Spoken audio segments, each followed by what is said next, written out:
Hi hello నమస్తే. చంద్రబాబు నాయుడు గారు, గౌరవ ముఖ్యమంత్రి చంద్రబాబు నాయుడు గారు రామరాజ్యాన్ని తీసుకురావాలి అని 2 సార్లు అన్నారు. గతంలో ఒకసారి ఏప్రిల్లో మాట్లాడుతూ రామరాజ్యాన్ని తీసుకురావాలన్నారు. నిన్న అయోధ్యకి వెళ్ళి అక్కడ రామరాజ్యం గురించి మాట్లాడారు. ప్లస్ మొన్న ఐ థింక్ మోహన్ భగవత్ గారు వచ్చిన దగ్గర కూడా వెళ్ళి అక్కడ రామాయణ మహాభారతాలని ఎక్కువగా మన పిల్లలకి చెప్పాలి మిగతా వాటికంటే అన్న ఒక పదం కూడా వాడారు చంద్రబాబు నాయుడు గారు. సో ఎందుకు ఈయన హిందుత్వవాదం ఎత్తుకున్నాడు చంద్రబాబు నాయుడు గారు అంటే పెద్ద ఆశ్చర్యం ఏమీ లేదు. ఇప్పుడు ఆయన పార్టీని కాపాడుకోవాలంటే ఆయనకున్న మార్గం హిందుత్వవాదాన్ని ఎత్తుకోవటమే. ఎందుకంటే ఒకసారి చక్రంలో ఇరుక్కున్న తర్వాత చక్రం ఎలా తిరిగితే అలా తిరగాలి, నీకు ఇష్టమన్నా లేకపోయినా. అందుకే చక్రం ఇరుక్కోకముందే జాగ్రత్త పడాలి. చక్రంలో ఇరుక్కున్నారనుకోండి, ఇప్పుడు ఆ చక్రం తిరిగితే మీరు తిరగాలి దాని చుట్టూ. ఓకే, ఇప్పుడు తెలుగుదేశంకి వేరే ఆప్షన్ లేదు. ఆ చక్రంలో హిందుత్వ చక్రంలో ఇరుక్కున్నాడు ఆయన. ఇప్పుడు నేను దాని చుట్టూ తిరుగుతాడు. తిరగకపోతే పార్టీని కొలాప్స్ చేసేస్తారు భారతీయ జనతా పార్టీ 100%. ఎలా చేస్తారు? మహారాష్ట్రలో ఏం జరిగింది? మహారాష్ట్రలో భారతీయ జనతా పార్టీకి సంబంధించి అజిత్ పవార్తో పొత్తులోకి వెళ్ళాడు. మహారాష్ట్రలో అజిత్ పవార్తో పొత్తులోకి వెళ్ళారు వాళ్ళు. పొత్తులోకి వెళ్తే ఇప్పుడు అజిత్ పవార్ ఒక్కడికి గెలవడం మొత్తం భారతీయ జనతా పార్టీలో గెలిచారు. మొన్న లోకల్ బాడీ ఎన్నికలు జరిగితే అజిత్ పవార్ మొత్తం తీసేసి బీజేపీ గెలిచేసింది. అజిత్ పవార్ రియలైజ్ అయ్యి అరే ఇప్పుడు నేను బీజేపీకి పొత్తులోకి వెళ్తే నా పార్టీ మొత్తం పోయిందని ఇప్పుడు శరద్ పవార్ని కలిశాడు. ఈరోజే మీకు కావాలంటే నేషనల్ న్యూస్ చూసుకోండి. శరద్ పవార్ని కలిసి మళ్ళీ లోకల్ బాడీ ఎన్నికలకి వాళ్ళ అంకులతో పాటు వాళ్ళిద్దరు కలిసి లోకల్ బాడీ ఎన్నికలకి వెళ్ళబోతున్నారంటే అగైన్ బ్యాక్ టు ఎన్సీపీతో ఎలియన్స్లోకి వెళ్ళారు ఇప్పుడు అజిత్ పవార్, శరద్ పవార్. ఇదేంది బీజేపీతో పొత్తులో ఉండి లోకల్ బాడీ ఎన్నికలకి దాంట్లో వెళ్తున్నారంటే వీళ్ళకి ఆప్షన్ లేదు. బీజేపీ మింగేసింది వాళ్ళు, అజిత్ పవార్ పార్టీ మొత్తం మింగేసింది అది. ఓకే, ఇప్పుడు ఇదే సేమ్ లైక్ బ్రదర్స్ ఠాకరే బ్రదర్స్కి ఏమైంది? వాళ్ళకి అసలు ఉనికే పోయింది మొత్తం. ఇప్పుడు ఏం చేయాలి? తప్పదు.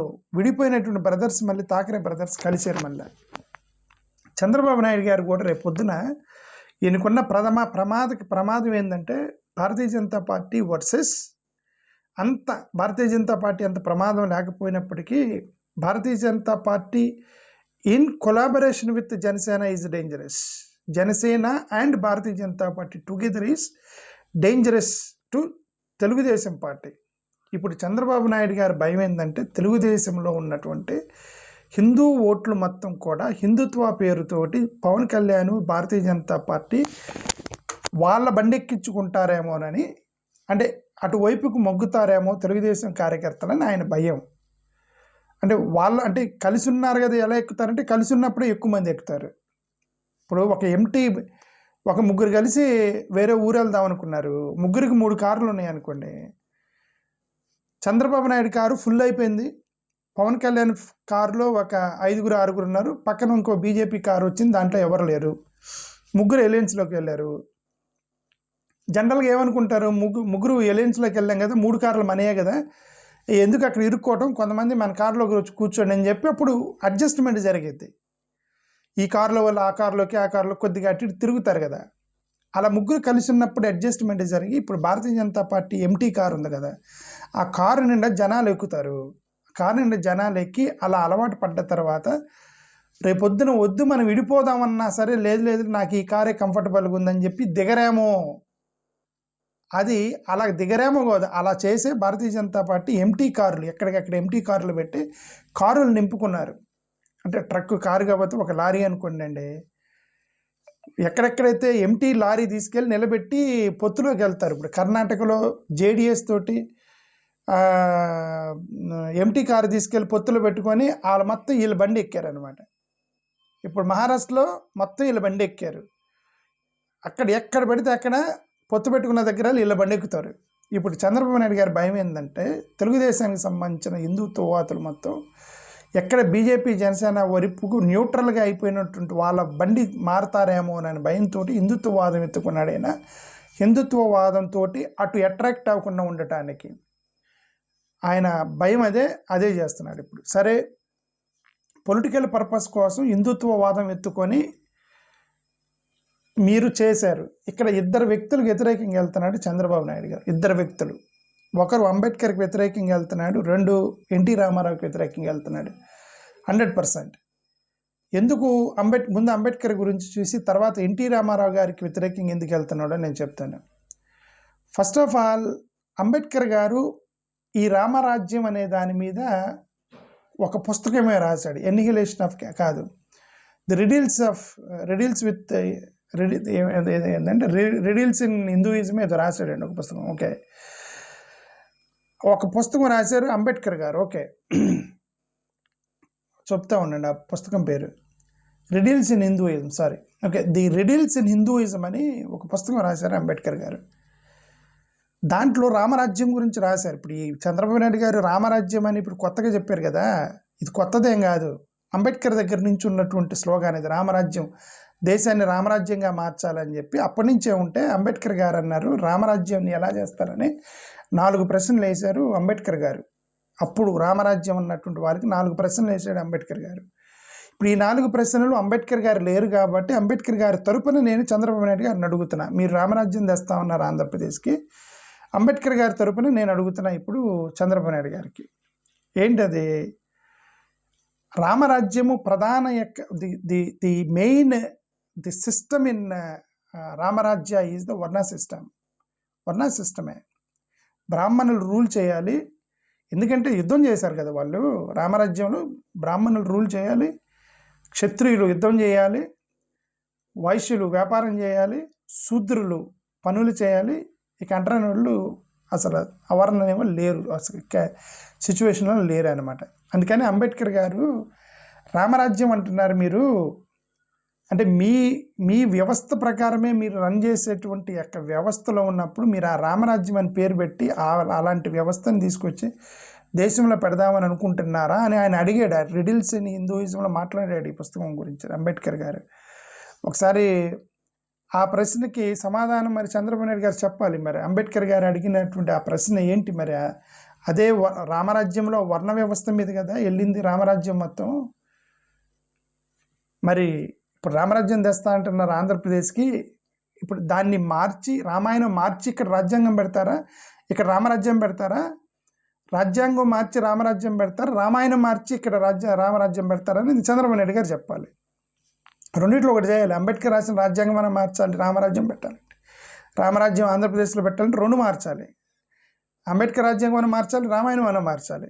రామాయణం మార్చారు కదా, కాబట్టి అంబేద్కర్ రాజ్యాంగం మార్చేస్తారు. సో ఇది చంద్రబాబు నాయుడు గారు అన్నటువంటి రామరాజ్యం అంటే అంబేద్కర్ యొక్క రాజ్యాంగం ప్రమాదంలో పడుతుంది ఆంధ్రప్రదేశ్లో అని అర్థం.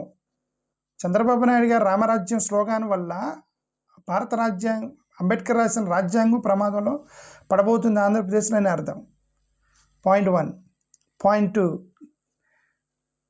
ఆయన అంబేద్కర్ గారు శంభుక అనేటువంటి ఒక క్యారెక్టర్ గురించి అడిగాడు. అప్పుడు ఇలానే రామరాజ్యం పెడదామంటున్న, దేశంలో రామరాజ్యం ఉండాలి అని వీళ్ళందరూ రాజ్యాంగం అప్పుడు మాట్లాడుతుంటే రాజ్యాంగ రచనలోని వాళ్ళ గతంలో అన్నారు కదా, ఒక ఒరిజినల్ పుస్తకం ఉంది, ఒరిజినల్ రాజ్యాంగం ఉంది, దాంట్లో రాముడు బొమ్మ, శ్రీకృష్ణుడి బొమ్మ ఎన్ని ఉన్నాయి, అది కాకుండా సెక్యులర్ రాజ్యాంగం రాశాడు అంబేద్కర్ గారు అని చెప్పేసి వీళ్ళందరూ తిడుతున్నారు కదా అంబేద్కర్ గారిని. 2 పుస్తకాలు ఉన్నాయి, రాజ్యాంగం పుస్తకాలని, ఒక దాంట్లో హిందూ బొమ్మలు ఉన్నాయి అన్నారు కదా.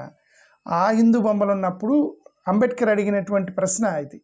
ఇదిగోండి, ఈ రాజ్యాంగం కాకుండా ఈ రాజ్యాంగమే, రామరాజ్యం యొక్క రాజ్యాంగమే పెడదాము, what about Shambhuka character in Ramayana అని అడిగాడు అంబేద్కర్ గారు.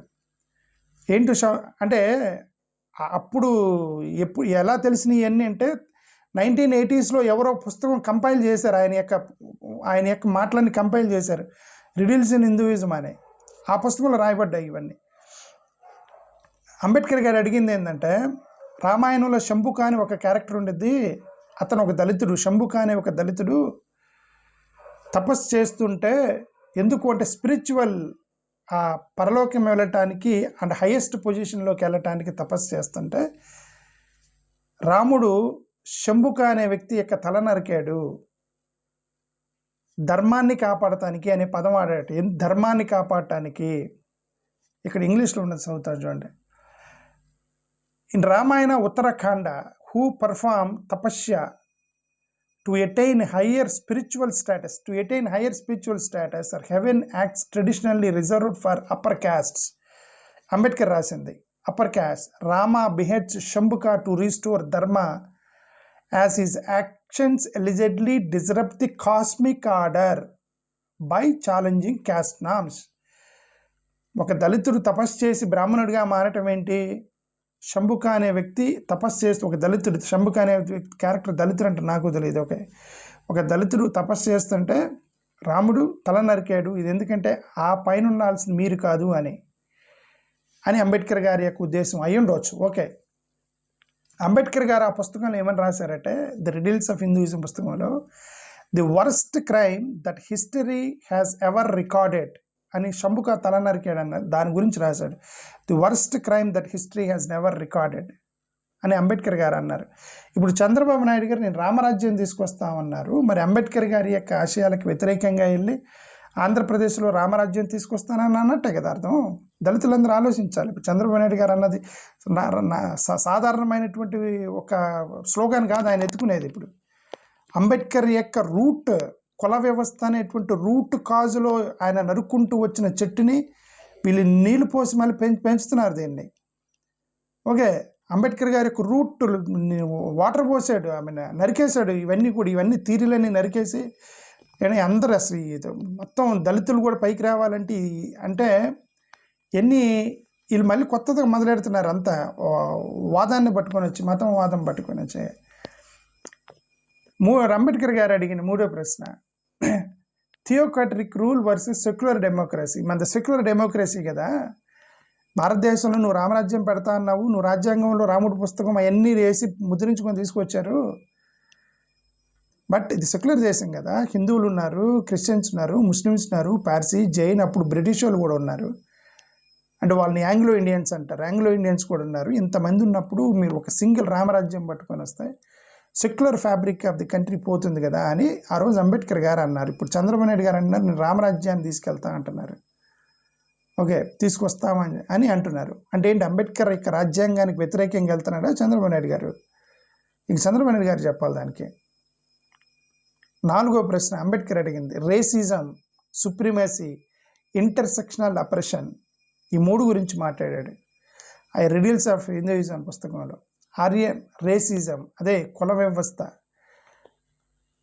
ఆర్య రాముని ఆర్యపుత్రుడు అంటారు కదా, Srirama is Aryaputra. Okay, so Arya, Kshatriya, Vysya.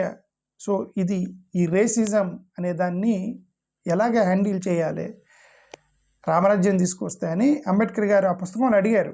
Okay, ఏమన్నారు? రెండోది ఆర్యన్ సుప్రీమసీ, అదే ఆర్యన్ సుప్రీమసీ అంటే ఆర్యులు పైన ఉండాలి, ఇక శూద్రులు వీళ్ళందరూ కింద ఉండాలి. ఇంటర్సెక్షనల్ అప్రెషన్, దాని గురించి మాట్లాడు. మరి ఇంటర్సెక్షనల్ అప్రెషన్ అంటే మరి అంబేద్కర్ గారి ఉద్దేశం ఏంటో, బట్ ఇంటర్సెక్షనల్ అప్రెషన్. సో ఈ నాలుగు ఇప్పుడు ఈయన చంద్రబాబు నాయుడు గారు రామరాజ్యం అనే స్లోగాన్ ఎత్తుకోవడంతో ఇప్పుడు మరి అంబేద్కర్ గారికి సంబంధించినటువంటి ఈ రాజ్యాంగం సంగతి ఏంటి, ఆయన రాసిన పుస్తకాల సంగతి ఏంటి, ఆయన యొక్క ఐడియాలజీ సంగతి ఏంటి అనేది తెలుగుదేశంలో ఉన్నటువంటి దళితులు ఆలోచించాల్సిన విషయం. తెలుగుదేశంలో ఉన్న దళితులు, అంబేద్కర్ యొక్క ఫాలోవర్సు, తెలుగుదేశంలో ఉన్న అంబేద్కర్ యొక్క వాళ్ళు చంద్రబాబు నాయుడు గారు తీసుకున్న రామరాజ్యం యొక్క స్లోగాన్ గురించి మీరు జాగ్రత్తగా ఆలోచించాలి. You need to deeply think about this. Ambedkar followers who are in Telugu Desam, number 1. రెండోది ఎన్టీఆర్కి వ్యతిరేకంగా వెళ్తున్నాడు ఆయన. ఎందుకు ఎన్టీఆర్కి వెళ్తున్నాడు? ఎన్టీ రామారావు గారు టీడీపీ పార్టీ పెట్టినప్పుడు ఆయన focus is not the religion, is focus is on the language. Telugu regionalism మీద, తెలుగు వాడి ఆత్మగౌరవం, సెల్ఫ్ రెస్పెక్ట్ ఆఫ్ తెలుగుస్ అని కొట్లాడాడు ఆయన. తెలుగు వాళ్ళ క్యాస్ట్, క్రీడ్, మత, కుల, వర్ణ విచక్షణ లేకుండా ప్రతి తెలుగువాడి యొక్క ఆత్మగౌరవం తీసుకురావాలనేది కదా ఎన్టీ రామారావు పెట్టింది. దాంట్లో ముస్లిమ్స్ ఎన్టీ రామారావుని సపోర్ట్ చేశారు, క్రిస్టియన్ సపోర్ట్ చేశారు, అందరూ సపోర్ట్ చేశారు ఎన్టీ రామారావు గారిని. ఎందుకు? NT Rama Rao religion is not is priority, the language is is priority, Telugu వారి యొక్క ఆత్మగౌరవం అని. ఈయనెందుకు సడన్గా హిందుత్వవాదం ఎత్తుకున్నాడు చంద్రబాబు నాయుడు గారు. పార్టీ హిందుత్వవాదం ఎత్తుకుంటే మరి ఈ తెలుగు వాళ్ళల్లో అంటే తెలుగు హిందువులు మాత్రమే ఆత్మగౌరవమా మీది? చంద్రబాబు నాయుడు గారు చెప్పాలి. తెలుగు హిందువుల ఆత్మగౌరవమా? ఇప్పుడు మీరు కొత్తగా రామరాజ్యం పెడితే తెలుగు క్రిస్టియన్స్ ఆత్మగౌరవం లేదు, తెలుగు ముస్లిమ్స్ ఆత్మగౌరవం లేదు, తెలుగు దళితుల ఆత్మగౌరవం, తెలుగు నాస్తికుల ఆత్మగౌరవం, ఇక చంద్రబాబు నాయుడు గారికి సంబంధం లేదని చెప్తున్నారా అనేది మరి ఎన్టీ రామారావు గారి ఆశయాలకు వ్యతిరేకం. అది ఎన్టీ రామారావు గారు ఆ రోజు రథయాత్ర చేస్తుంటే అద్వానీ గారు రథయాత్ర చేస్తుంటే ఎన్టీ రామారావు గారు వెళ్ళి వద్దు చేయొద్దు అన్నాడు. ఆయన వ్యతిరేకించాడు. ఎన్టీ రామారావు గారు వ్యతిరేకించారు, ఇలా మతం మీద రథయాత్ర చేయొద్దు, ఎందుకంటే మన దేశం యొక్క సెక్యులర్ ఫ్యాబ్రిక్ పోయిద్దని ఎన్టీ రామారావు గారు. మరి ఆయన పార్టీ నేను క్యారీ చేస్తున్నప్పుడు ఈ స్లోగన్ ఎందుకు ఎత్తుకుంటున్నారు? హిందుత్వవాదము, రామరాజ్యం అనే స్లోగన్స్ చంద్రబాబు నాయుడు గారు ఆయనే చెప్పాలి. Okay, pragmatic alliances and secular coalitions NT Rama Rao గారు చేసింది. బీజేపీతో పొత్తు పెట్టుకున్నాడు ఆయన కూడా, కానీ ఎక్కడ కూడా ఈ స్లోగన్స్ వాడలేదు. బీజేపీతో పొత్తులోకి ఆయన కూడా వెళ్ళాడు, కానీ ఎన్టీ రామారావు గారు ఎక్కడా కూడా ఈ హిందుత్వ ఐడియాలజీ పట్టుకోలేదు. చాలా ప్యూర్గా ఒక రీజనలిజాన్ని ప్రొటెక్ట్ చేస్తూ, సెక్యులరిజాన్ని ప్రొటెక్ట్ చేస్తూ రాజకీయం చేశాడు ఎన్టీ రామారావు.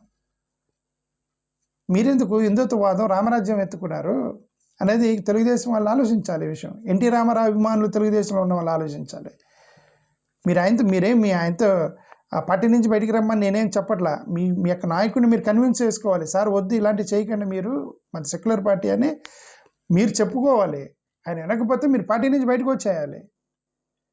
లేదు మేము కూడా ఆయనలాగానే శ్రీ రామరాజ్యం ఎత్తుకుంటాము, హిందుత్వవాదం ఎత్తుకుంటాము తెలుగుదేశం అంటే ఇంక మరి మీరు కూడా బీజేపీ ఇంకా తప్పదు, బీజేపీ మమ్మల్ని ఓవర్టేక్ చేసేసిద్ది, మా యొక్క ఓట్లు మొత్తం తీసేసుకునేది, కాబట్టి మేము హిందుత్వవాదం ఎత్తుకుంటాం, మాకు వేరే మార్గం లేదంటే ఇంకా అది ఓటర్లకి వాళ్ళ ఇష్టం అనమాట ఇదంతా. ఓకే, ఎన్టీ రామారావు గారు బీజేపీ వాళ్ళు మరీ వీళ్ళు హిందుత్వవాదంలోకి వెళ్తున్నారని చెప్పి రథయాత్రను వ్యతిరేకించి కమ్యూనిస్ట్ వాళ్ళతో పొత్తు పెట్టుకున్నాడు. కమ్యూనిస్ట్ వాళ్ళతో పొత్తు పెట్టుకున్నాడు. యాంటీ కాంగ్రెస్ పై ఎలియన్స్ చేస్తానని చంద్రబాబు నాయుడు ఎన్టీ రామారావు గారు. ఓకే, ఇవన్నీ చేస్తూ ఆయన హిందుత్వవాదాన్ని పెంచలేదు, కానీ హిందుత్వాన్ని ఆయన ఫాలో అయ్యాడు. ఎందుకు ఎన్టీ రామారావు గారు హిందుత్వాన్ని ఫాలో అయ్యాడు, బట్ ఎక్కడ వాదాన్ని ఎత్తలేదు ఆయన. ఇప్పుడు ఆయన చైతన్య రథం అని ఎన్టీ రామారావు గారి చైతన్య రథం, ఆ రథం ఎలా ఉండేది? ఇలానే మన హిందూ కాషాయం ఉండేది కదా, కాషాయం యొక్క ఆ జెండాలు ఉండేవి ఆయన చైతన్య రథం మీద. అంటే హిందువుల యొక్క జెండాలు ఉండేవి ఎన్టీ రామారావు గారి మీద. అంటే ఆ కాషాయ జెండం పెట్టాడు. ఆయన చేసిన సినిమాలన్నీ పౌరాణిక రామాయణ మహాభారత సినిమాలన్నీ చేశాడు, అన్నీ చేశాడు, కానీ సెక్యులర్ లీడర్గా ఉన్నాడు ఆయన. అక్కడ నేషనల్ హిందుత్వవాదాన్ని ఆయన వ్యతిరేకించాడు ఎన్టీ రామారావు గారు.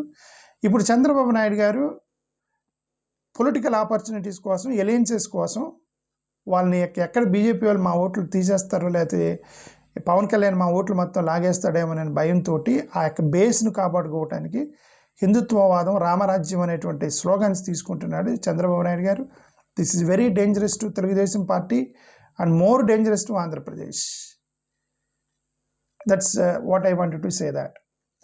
సెక్యులరిజం అనేది ఎటుపోతుంది, గవర్నెన్స్ అనేది ఎటుపోతుంది, ఓకే, మైనారిటీస్ ఎటుపోవాలి, మిథాలజీ మోడర్న్ ప్రయారిటీ, మోడర్న్ కంట్రీలో మైథాలజికల్గా మీరు గవర్నమెంట్ని మీరు ఎలా తీసుకెళ్తారు?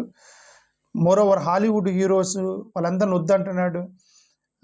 వీళ్ళందరినీ ఏమంటారు, బ్యాట్మ్యాను, ఈ 3 మ్యాన్లు ఉన్నారు కదా, ఆ మ్యానులు 3 మగవాళ్ళు అంటారు వాళ్ళని, మా వాళ్ళు 3 మగవాళ్ళు అనేవాళ్ళు. ఓకే, ఆ 3 మగవాళ్ళ సంగతి ఏంది? బ్యాట్మ్యాను, సూపర్ మ్యాను, ఇంకొక మ్యాన్ ఉన్నాడు. ఓకే, ఆ మ్యాన్ల సంగతి ఏంటి? ఆ 3 మగవాళ్ళని ఎత్తి తొక్కేయాలని చూస్తున్నాడు చంద్రబాబు నాయుడు గారు. ఓకే, పొటెన్షియల్ పొలిటికల్ ఆపర్చునిటీస్ అనేది వెరీ డేంజరస్. అది ఇప్పుడు ఆయన నిజంగా హిందుత్వవాదేం కాదు, నేను అదే చెప్తున్నాను. ఆయన హిందుత్వవాది కాదు, ఆయనకి ఐడియా కూడా లేదు. ఆయనకి భయం ఉంది ఏమని, ఈ టీడీపీ, జనసేన, బీజేపీ వాళ్ళు నా తెలుగుదేశంలో ఉన్న హిందువులు ఓట్లు అట్రాక్ట్ చేస్తారన్న భయం ఉంది ఆయనకి. అందుకని ఇవన్నీ చేస్తున్నాడు ఇప్పుడు ఆయన. నాకు తెలిసిన వరకు 2019 ఎన్నికలు పెట్టుకున్నాడు. 2024లో